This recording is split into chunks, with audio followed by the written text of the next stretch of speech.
Hello there guys and welcome back to the channel, and today is going to be a spicy video. Today is definitely going to be a divisive video that is going to make a lot of people not like me and maybe some people like me. But the point is, we're going to be talking about New Alliance War matchmaking, and it is a very polarizing subject. And before I get to the nitty-gritty bit of the details of it and what I personally think about it, I just want to definitely put it out there that first and foremost, this is just my personal opinion. Obviously, I do not have some sort of ultimate authority to decide what is right. I can only reflect on the situation that is happening and examine what I think and feel about it.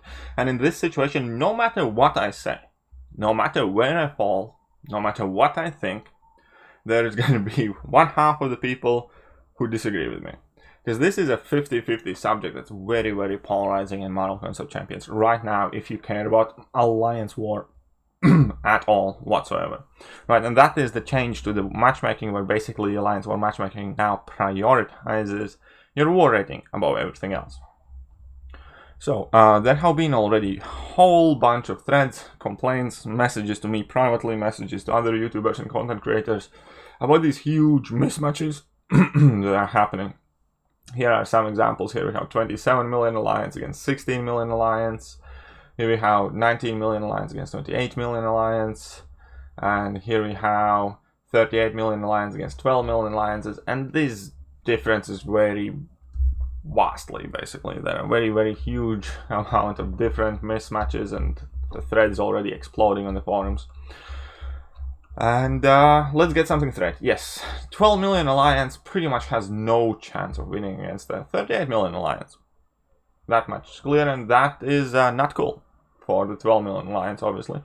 Because, yeah, the war is lost before it started, and no amount of skill, no amount of effort, no amount of team morale or perfect play is really going to help 12 million alliance get past those rank 5 defenders and much more proficient attackers.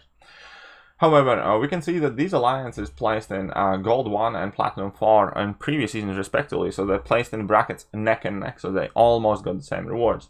We took a look at above examples. We have here Platinum 4 and Platinum 4, so both alliances received exactly the same rewards in previous Alliance War season, and they have identical war rating. In the first example, we can see Gold 1 and Gold 1. Here again, both alliances had enjoyed exactly the same rewards in previous seasons, and now obviously that is not going to be possible anymore.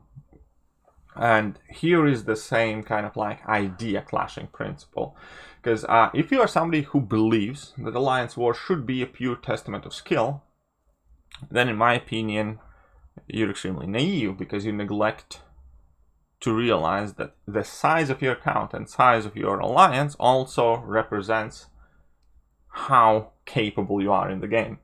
And this game is not purely skill-based, period. If this game was purely skill-based, you could take in 3-star champions in Act 6, beat down a Grandmaster. You could take 3-star champions in Labyrinth of Legends and beat Labyrinth of Legends, even if it took you 7 years, but you can't, because there's an rage timer, but there's a mechanic that controls the minimum champion requirement that you need to bring in. Same in Abyss. If you were that insanely, if the game was insanely skill-based and skill-based only, you could take in, a 3-star champion being mega great player and beat down the final boss of Abyss. You cannot do that because the game is made, the fight is effectively designed to suck your potions, the fight is designed to ask you for solutions, and the fight is designed to have you bring in very, very potent and strong champions. And the same examples can be found pretty much everywhere throughout Model Concept Champions, whether it is the 4-star ban from Act 6, which I hate, but which does exist, or just the fight designs in themselves, where no matter how skillful you are, unless you have the right answer or a right strength champion, you will not be able to do that fight. And that is what I use as proof that this is not only a game that does require you to have a certain amount of skill, it also requires you to have a certain amount of investment in your account and account size, and therefore champion rankings and your alliance size. Now, there is a point in game where it doesn't really matter whether your alliance rating is 50 million or 75 million. If you have enough rank 5 champions and rank 3 6-star champions, then it doesn't really matter how high is each alliance's prestige, or whether you have 35 rank 5 5-star champions or you have 30 rank 5 5-star champions, because you are able to cover all grounds. But as you are progressing through the grounds, as you are moving towards the top, it does matter because it reflects how much time and effort you have put into your content in this game, and therefore how much you have enhanced your ability to overcome obstacles and hurdles, such as alliance war defense, for instance. So for me personally, and again, this is my personal opinion, I think this new matchmaking is going to be better. I think this new matchmaking is going to come and bite high war priority alliances in the butt couple seasons afterwards, because currently high war priority alliance, if you're high rating as well, let's say, I don't know, NY finishes in Masters every season, right? Half of the wars we had were pretty much gimme wars where we had absolutely no worry about losing, because even though we matched highly rated alliances, they weren't alliance war focused, and therefore the wars were easy. But that was because prestige and alliance war size was taken in consideration. Under the new system, in a couple of seasons, when kind of like all of the top war rated alliances will have regained their positions in top, you're going to end up mainly matching alliances that prioritize alliance war, and every single alliance war is going to be close, it's going to be tough. And then we might see a completely different kind of shift of opinion, because yeah, every single alliance war is going to be tough, and probably top alliances are going to be the ones who suffer the most from this new matchmaking system. But up until we get there, it's very important to realize, just because you might be a group that is currently being burdened by these mismatches, and that sucks, but inevitably that burden will shift to the higher brackets, and the rest of the alliances will kind of like regain their actual combat place, combat ranking in Marvel Console Champions. Like, I'm gonna jump off the forums, but I'm just gonna present again the same idea. If you want the same rewards as an alliance whose alliance war rating, whose alliance size is double than yours, then you should be able to beat that alliance in a war. Now, on paper, yes, it might look that 27 million alliance against 16 million alliance is absolutely unfair, but if you take in consideration that they are contending for valuable spots, for better rewards, then yeah, if this alliance, who's 16 million, wants the same rewards that 27 million was, they should be equally matched in an actual alliance war, which is what you're talking about here. Anyways, now we're going to move on to my wall, and I'm going to put on a couple of points here, and we're going to go through them very quickly. So first and foremost, it sucks. It very, very badly sucks to be at the wrong end of the beatdown. There's no question about it. It's extremely demotivating, and I'm not going to say anything else. I cannot say anything else aside from this too shall pass. It will get better. But the point is, I know that nothing I can say really can change the way it feels to match an alliance when you are at 10 million or 20 million against double or triple your rating and losing the war from get-go. And if it happens time and time again, which it will initially, it's going to be demotivating. No question about it. And I think it's very important to acknowledge it. Even if somebody who agrees to my opinion that this new matchmaking is going to be better, it's very important that they also agree that there's a lot of negative emotions, a lot of depressing, demoralizing, demotivating emotions going through the players who are currently facing that. Whether it is affecting you personally or not, it's very important to acknowledge what is happening to a lot of people, and they are getting their asses whooped by alliances 3 and 4 times their size. And I think we all can sympathize with that. Now, moving on, it's also important to realize that Kabam knew this will happen. I knew this will happen, and everybody who understood how Alliance War seasons and Alliance War matchmaking used to work, hearing these changes, you should have been able to see this coming, and Kabam certainly knew this will happen.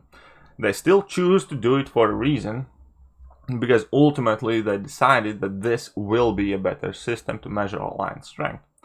And they arrived to this conclusion, and they arrived to a conclusion that it is worth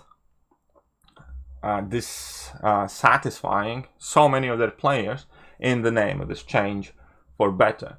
This would be a similar situation to, let's say, what Kabam did with perfect block teams. When perfect block teams got done away with, many people were outraged. because that was what we were used to using, that was what we were used to relying on. Now, ultimately, in long term, I think everybody is extremely happy that we got rid of perfect block teams, because that enabled more champions to shine and Kabam creating different content. So that was a good change. Similar change would be for willpower heal. When willpower heal got changed, for instance, that willpower heals from your base health instead of your modified health, and it doesn't stack on multiple times from the same type of debuff, that was very kind of like controversial change, where again we had a large amount of people disagreeing with it, we had a large amount of people agreeing with it. Ultimately, I think that it is serving us all much better. For instance, in Alliance War, we don't have to worry about placing 3 debuffs on Alliance War boss and him healing to full health in a few seconds, and therefore by extension automatically not being able to use 3/4 of our champions in Alliance War just because they happen to place a debuff on our opponents. So again, that was a change that was controversial, but ultimately did good for the contest. Now, I cannot say for sure, but I hope that this is the same kind of change that ultimately does well for Alliance War. But in this case, it's very important to recognize the fact that Kabam knew this would happen, but they went ahead with it anyways, because they believed that it will work out for the best. Number 3, if you are bothered and if you are somebody on the receiving end about the mismatches, the good thing about Alliance War ratings getting halved is also the fact that the amount of time that is going to be necessary for actual placements where alliances quote-unquote belong will be halved as well. So that is a good thing that Kabam did, because they reduced the amount of time these mismatches will occur by halving Alliance War ratings, therefore condensing all the Alliance War ratings much closer together, by halving also the differences in between the alliances that were misplaced in their rankings. Therefore, it will take half the amount of wars to return to a position where you are matching equally strong opponents. And I don't mean equally strong opponents in terms of alliance size, I mean equally strong opponents in the actual capability of win a war. And yeah, it's also quite important to acknowledge that, and I think that was a good move that Kabam did. Obviously, it comes bittersweet, but it was still good. Now, number 4, and I think this is the most important point of today's video, and that's why I pointed it yellow as well. Alliance size is part of an alliance strength, and in my opinion, it's extremely important to acknowledge that. Just like your account size is very, very important factor in your ability to clear hurdles. The fact that prestige might not be, but the amount of, let's say, rank 5 champions or amount of rank 2 6-star champions and everything else, and amount of champions you have access to, does matter, right? So putting prestige aside, just the sheer size, the sheer amount of rank 5s, rank 2 6-stars, whatever else, amount of different champions that you can access, does significantly alter your ability to clear content. For instance, if you do not have a counter to Mr. Sinister, no matter how skillful you are, you will have to spend a whole lot of units or absolutely get stuck on Mr. Sinister fight in 6.2. And therefore, if you have a bigger account and you have more options, more tools, you will be able to handle that fight better, because you're gonna have a good counter and you're gonna have easier time. And this is not based on your skill level. Having skill in MCOC, it helps, obviously. It helps do content cheaper, it helps to perform better in Alliance War, it helps do X, Y, or Z. But no amount of skill can offset you, for instance, not having a single 5-star champion. If you are somebody who started playing like a couple of weeks ago, you have, I don't know, 1 5-star champion, you might be the most skilled player in the game. Realistically, you should not be able to do the same things that the people who have spent 4 or 5 years building their accounts, adapting to the game, moving forward, are able to do.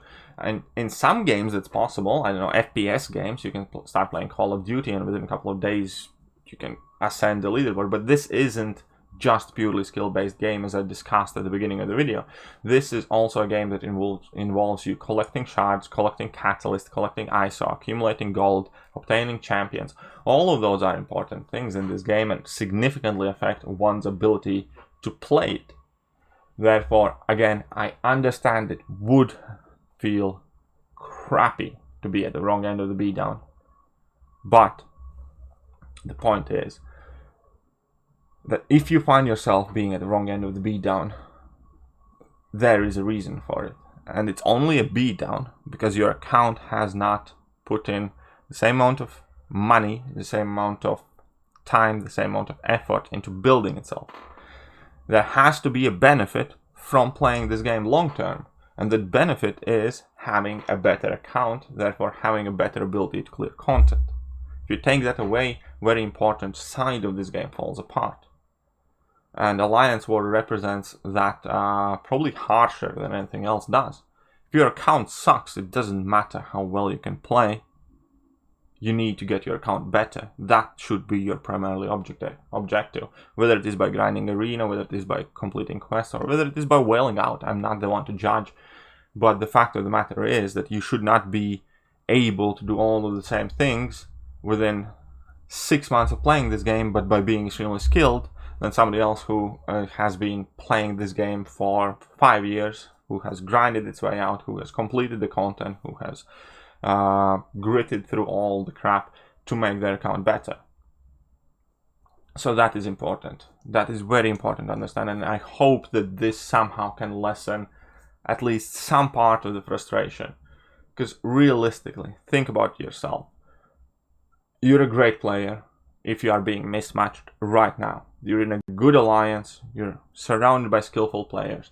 But if you are somebody who is in 20 million alliance facing 15 million alliance, you should first and foremost currently take that as a compliment, because you have been doing so well. And that is the only reason why these mismatches are currently occurring, because you have been playing well and much better than the average player in your alliance size does. However, you also need to realize the amount of effort, the amount of time, and the amount of grind the people who have put in their accounts to get to that 50 million alliance rating. And that also has a value. Not just how quickly you can swipe your thumbs, not just how well you can play, but also how much work and effort you have put in your account. That does matter. In this game, it does. And last point, pretty much no matchmaking system is or ever will be perfect. And again, here's the point, because no matter what Kabam does, no matter what I say, there will always be people who are dissatisfied. Previously, there are people who were dissatisfied because they saw that Alliance, 1/3 of their Alliance size, is getting better rewards than they are, just because they got matched up against Alliance who are similar size to them, thus kicking them down the rankings. That was dissatisfaction previously, and that also part of the reason why many people didn't take Alliance War too seriously, because it was very hard for them to compete. Now there is going to be a very large group of dissatisfied players who feel done wrong to them because they are accustomed to better rewards, which they will no longer be able to receive. If you were able to rank in Platinum 1 previously by being a relatively small alliance, it's very likely that you'll only be able to get to Platinum 3 this time instead of Platinum 1, because you're going to consistently get matched about significantly large alliances. Now, you are obviously not going to enjoy this change. Whether you think it's fair or not, obviously depends on you individually, but ultimately it's not a beneficial change for you. It's a beneficial change for the bigger alliance. This is also ultimately a change that rewards you for building your account. And in my opinion, that is quite alright. But the point here is, whether it is the system before, whether it is the system right now, whether it is any other system that Kabam is going to come up with in the future, I doubt it will ever be able to satisfy everybody to its fullest extent. But it's important to realize that and to make your peace with that. And that is going to be it for today's video. It's quite a long mumble. I hope you still like me, I guess. If you made it this far in the video, again, the intention of this video is not to try and alienate half of my viewer base, or it's not to try and pose some sort of controversial thought. Ultimately, the Alliance War is a very troubled game mechanic that, in my opinion, should be redone completely. Ultimately, current changes to Alliance War fit and resonate with my own personal perspective better than what was happening before. I personally do sincerely believe that the size of your alliance and size of your account does significantly matter in your ability to clear Mullicans of Champions, and should be reflected when you step up playing against any other alliance who claims. This is a perfect setup to write up some Herculean stories where a 25 million alliance who is extremely skilled can outdo a 50 million alliance.